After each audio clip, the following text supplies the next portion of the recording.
Tvari mityba. Tvari mityba tausoja gamtą bei mažina maisto švaistymą. Žmogus turi planuoti maisto pirkimą bei ruošimą. Gamindami maistą atkreipkime dėmesį į produktų tinkamumo vartoti terminą. Pirmiausia, suvartokime maisto produktus, kurių tinkamumo vartoti terminas trumpesnis. Rekomenduojama susidaryti savaitės valgiaraštį ir pirkti maistą atsižvelgiant į jį.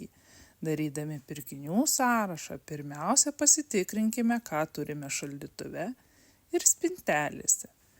Tokiu būdu nusipirksime tai, ko mums reikia ir mažinsime maisto švaistymą. Neišmeskime vartoti tinkamų maisto likučių, suvartokime juos atrandant naujų receptų. Pirkime ne fasuotus, o sveriamus maisto produktus. Taip įsigysime mums reikiamą produktų kiekį ir išvengsime maisto produktų švaistymo.